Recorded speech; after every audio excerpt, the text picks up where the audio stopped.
India के अंदर हिंदुओं को माइनॉरिटी स्टेटस मिलेगा। कहां पे मिलेगा? तो उन राज्यों के अंदर मिलेगा जहां पे हिंदूज माइनॉरिटी हैं। कुछ ऐसी ही बहस सुप्रीम कोर्ट में इस समय पे जारी है और इस बहस के ऊपर आग दी जा रही है लगभग 2017 से। फॉर्मली सुप्रीम कोर्ट में जो केस है वो दायर हुआ 2020 के अंदर और तब से इसके ऊपर सुनवाई चल रही है। रिसेंटली ये मैटर फिर से सुप्रीम कोर्ट में हियरिंग में आया और सुप्रीम कोर्ट ने केंद्र की सरकार से कहा कि आपको इतनी देर क्यों लग रही है। केंद्र की सरकार का यह बोलना है कि देखिए, वैसे तो केंद्र की सरकार के पास ये ताकत है कि वो स्टेट वाइज माइनॉरिटीज भी अनाउंस कर सकती है। वैसे तो देखिए, ऑल ओवर इंडिया के लिए माइनॉरिटीज केंद्र की सरकार अनाउंस करती है। तो सिख हो गए, जैन हो गए, मुस्लिम्स हो गए, क्रिश्चियंस हो गए, बुद्धिस्ट हो गए, पारसीज हो गए, इनको ऑलरेडी ही माइनॉरिटी डिक्लेयर किया गया है इंडिया के अंदर। बट हिंदुओं को माइनॉरिटी नहीं डिक्लेयर किया गया। जबकि यहां पे अश्विनी उपाध्याय साहब का बोलना है कि 2011 के सेंसस के अनुसार हमारे देश में 10 ऐसे यूनियन टेरिटरीज और राज्य हैं जहां पे हिंदूज माइनॉरिटी में, जिसमें लद्दाख, लक्षद्वीप, मिजोरम, नागालैंड, मेघालय, जम्मू एंड कश्मीर, अरुणाचल प्रदेश, मणिपुर और पंजाब जैसे स्टेट्स और यूनियन टेरिटरीज के नाम आते हैं। तो इन स्टेट्स और यूनियन टेरिटरीज में हिंदुओं को क्यों नहीं माइनॉरिटी बताया जाता? क्योंकि देखिए, माइनॉरिटी से रिलेटेड जो स्कीम्स है उनके बेनिफिट माइनॉरिटीज के पास जाएंगे।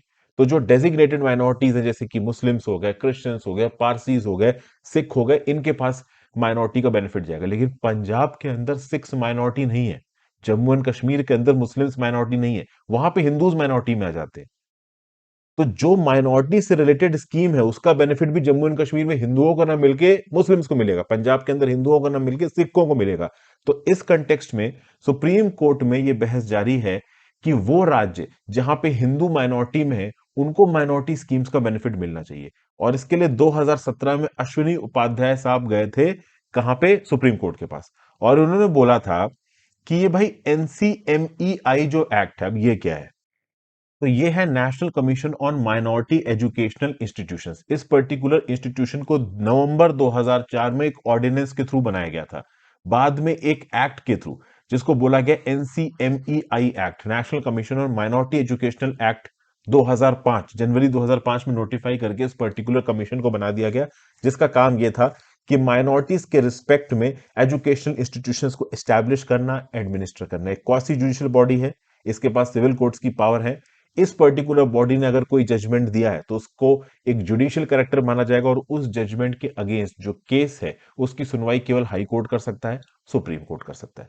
अब इस एक्ट की बात देखें और ओवरऑल अब तक की अंडरस्टैंडिंग को समझा जाए, तो जो हमारे देश के अंदर माइनॉरिटीज है ना, इनको नेशनल लेवल पे डिसाइड किया जाता है, ना कि स्टेट लेवल पे। मतलब कि केंद्र की सरकार पूरे देश के लिए यहां पे माइनॉरिटीज अनाउंस करती है, लेकिन राज्य के लेवल पे अगर आप माइनॉरिटीज अनाउंस करोगे तो डेफिनेटली चीजें थोड़ी बदल जाती हैं।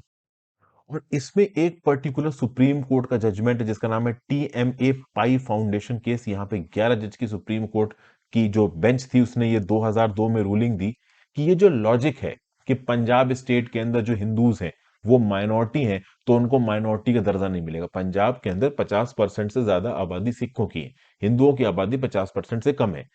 तो एक लॉजिक ये दिया जा रहा था कि हिंदुओं को पंजाब के अंदर माइनॉरिटी नहीं माना जा सकता था। सुप्रीम कोर्ट ने टीएमए पाई फाउंडेशन केस में इस पर्टिकुलर लॉजिक को रिजेक्ट कर दिया। तो टीएमए पाई फाउंडेशन केस सुप्रीम कोर्ट का, अगर आप एसेंस और एथोस लेको चलोगे, तो डेफिनेटली उन राज्यों में जहां पे हिंदूज की आबादी 50% से कम है वहां पे हिंदुओं को आप माइनॉरिटी डेजिग्नेट कर सकते हो। और उस केस में माइनॉरिटी से रिलेटेड जो भी नियम कानून वहां पे बनाए गए हैं, चाहे राज्य की सरकार की स्कीम हो चाहे केंद्र की सरकार की स्कीम हो, उसका बेनिफिट फिर हिंदुओं को मिल जाएगा। उन जगहों पे, उन राज्यों में, उन केंद्र शासित प्रदेशों में जहां पे हिंदुओं की आबादी माइनॉरिटी में काउंट होती है, 50% से कम में काउंट होती है। तो यही फाइट है यहाँ पे। इसी चीज को सुप्रीम कोर्ट के अंदर परस्यू कर रहे हैं अश्विनी उपाध्याय साहब। फॉर्मली देखा जाए तो यहाँ पे जो पिटीशन दायर हुई है सुप्रीम कोर्ट के अंदर वो 2020 में दायर हुई है, तब से इसके ऊपर सुनवाई चल रही है।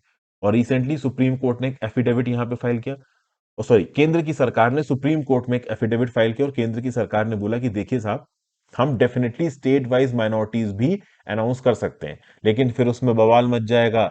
एक्चुअली में केंद्र की सरकार इनडायरेक्टली ये कहने की कोशिश कर रही है कि वैसे भी इनको बहुत हद तक प्रो हिंदू समझा जाता है। तो उन स्टेट्स में जहां पे हिंदूज मेजोरिटी में नहीं है वहां पे हिंदुओं को माइनॉरिटी अगर बोल दिया केंद्र की सरकार ने, तो फिर से केंद्र की सरकार को बोला जाएगा कि संघ परिवार का एजेंडा है, हिंदुत्व एजेंडा ये फैला रहे हैं। इसलिए हम ऐसा कोई भी स्टेप लेने से पहले राज्य की सरकारों के साथ बातचीत कर रहे हैं। तो सुप्रीम कोर्ट के जो जज थे किशन कौल साहब, उन्होंने बोला कि हम आपको 3 महीने का समय देते हैं, आप जल्दी से जल्दी ये बातचीत पूरी करिए। 2020 से केस की सुनवाई पेंडिंग है, अब तक बहुत समय था आपके पास बातचीत करने का। आप तुरंत राज्य की सरकारों से बातचीत करिए और अपना स्टैंड यहाँ सबमिट करिए। मतलब मोस्ट प्रोबेबली सुप्रीम कोर्ट यहाँ पे इस मूड में नजर आ रहा है कि वो राज्य जहां पे हिंदुओं की आबादी 50% से कम है, ऐसे 10 केंद्र शासित प्रदेश और राज्य हैं, वहां पे हिंदूज को माइनॉरिटीज का दर्जा दिया जाएगा। माइनॉरिटीज से रिलेटेड जो भी बेनिफिट्स होंगे वो हिंदू आबादी को अवेलेबल होंगे। क्योंकि अगर आप जैन्स की बात करो तो 2014 में भी जैन्स को माइनॉरिटी का दर्जा दिया गया है, लेकिन हिंदूज को अब तक माइनॉरिटी का दर्जा नहीं मिला। अब खास बात यहां पे ये है, केंद्र की सरकार का बोलना है कि if you look at article 29 and article 30 of the Indian constitution, तो वहां पे राज्य की सरकार के पास ये ताकत है कि राज्य की सरकार सोशल, आप कह लो मिलियू के हिसाब से जो भी ग्रुप्स हैं उनको माइनॉरिटीज डेजिग्नेट कर सकते हैं। मतलब राज्य की सरकार के पास ये ताकत है कि अंडर आर्टिकल 29 और अंडर आर्टिकल 30 उनके राज्य के अगर हिंदूज माइनॉरिटी में तो उनको माइनॉरिटी डेजिग्नेट कर सकते हैं। बट कोई राज्य की सरकार ऐसा करती ही नहीं है। केंद्र की सरकार करेगी तो उसको हिंदुत्व एजेंडा माना जाएगा, लेकिन सुप्रीम कोर्ट से केंद्र के इस पर्टिकुलर, आप कह लो, व्यू पॉइंट से वाक्य नहीं रख रही है। सुप्रीम कोर्ट का बोलना है कि आपने एफिडेविट फाइल किया है तो आपको पहले ही राज्य की सरकारों से बात कर लेनी चाहिए थी। हम आपको 3 महीने का समय और देते हैं, राज्य की सरकारों के साथ बातचीत करो और अपना स्टैंड सबमिट करो। तो मोस्ट प्रोबेबली सुप्रीम कोर्ट के स्टैंड से यहाँ पे समझ में आ रहा है कि 30 अगस्त को जब अगली सुनवाई होगी इस केस में, तो एक इस प्रकार का जजमेंट दिया जा सकता है कि वो राज्य जहां पे हिंदूज माइनॉरिटी में, उनको माइनॉरिटी का दर्जा ऑफिशियली दिया जाएगा। अब यहाँ पे समझने की जरूरत है कि ये माइनॉरिटीज नाम के शब्द का मतलब क्या है। क्या इसकी कोई परिभाषा है भारतीय संविधान में? देखिए, कोई परिभाषा नहीं है, बट अमूमन इसको रिलीजियस और लिंग्विस्टिक माइनॉरिटी से पकड़ा जाता है। मतलब धर्म के आधार पर तो मुस्लिम्स, क्रिश्चियंस, आप बोलोगे कि ये माइनॉरिटीज इन इंडिया के अंदर। भाषा के आधार पे बोलोगे, जो लोग तमिल बोलते हैं, उड़िया बोलते हैं, तेलुगु बोलते हैं, कन्नड़ बोलते हैं, वो भाई आपके माइनॉरिटीज के अंदर आ जाएंगे इंडिया के अंदर। कौन सी माइनॉरिटी? Linguistic minority. अब इस कंटेक्स्ट में दो आर्टिकल भारतीय संविधान के जरूरी हो जाते हैं, एक आर्टिकल 29 और एक आर्टिकल 30। आर्टिकल 29 क्या बोलता है? It provides that any section of the citizens residing in any part of India having a distinct language, script or culture of its own shall have the right to conserve the same। मतलब आपको अपनी भाषा, script और culture को conserve करने की पूरी authority है। तो आर्टिकल 29 की परिभाषा के हिसाब से यहाँ पे प्रोटेक्शन रिलीजियस माइनॉरिटी को भी मिल रही है और लिंग्विस्टिक माइनॉरिटीज को भी मिल रही है। तो रिलीजियस और लिंग्विस्टिक दोनों ही प्रकार की माइनॉरिटीज अपनी भाषा को, अपने कल्चर को सेफगार्ड कर सकती है। लेकिन सुप्रीम कोर्ट ने साफ साफ बोला है कि केवल माइनॉरिटी ही नहीं, मेजॉरिटी भी सेफगार्ड कर सकती हैं। तो अगर Christians, Muslims, Parsis, Jain, Sikh ये अपने कल्चर को सेफगार्ड कर सकते हैं, भाषा सेफगार्ड कर सकते हैं, तो जो मेजॉरिटी है, हिंदूज हैं, वो भी अपनी भाषा को सेफगार्ड कर सकते हैं। तो आर्टिकल 29 में माइनॉरिटी को ही नहीं, मेजॉरिटी को भी कल्चर प्रिजर्वेशन और लैंग्वेज प्रिजर्वेशन का राइट दिया गया। फिर आते हैं आर्टिकल 30 पे। तो आर्टिकल 30 स्पेसिफिकली माइनॉरिटीज के लिए है, चाहे वो लिंग्विस्टिक हो, चाहे वो रिलीजियस हो। माइनॉरिटीज के पास ये ताकत है, ये अधिकार है कि वो स्टैब्लिश कर सकते हैं और एडमिनिस्टर कर सकते हैं अपने चॉइस के एजुकेशनल इंस्टीट्यूशंस को, चाहे वो रिलीजियस एजुकेशनल इंस्टीट्यूशन हो, चाहे वो लिंग्विस्टिक एजुकेशनल इंस्टीट्यूशन हो। और इस केस में मेजॉरिटी को राइट नहीं मिला आर्टिकल 30 के अंदर। आर्टिकल 30 के अंदर केवल माइनॉरिटी के पास राइट है, जबकि आर्टिकल 29 के अंदर, 29 के अंदर माइनॉरिटी और मेजॉरिटी दोनों को राइट था। आर्टिकल 30 के अंदर केवल माइनॉरिटी को राइट है। तो ये कुछ स्पेसिफिक पॉइंट्स है जो आप याद रखिएगा। अब इस केस में 30 अगस्त को जब सुनवाई होगी सुप्रीम कोर्ट में, उसका सुप्रीम कोर्ट क्या बोलता है, इसको उस समय पर हम डिस्कस करेंगे।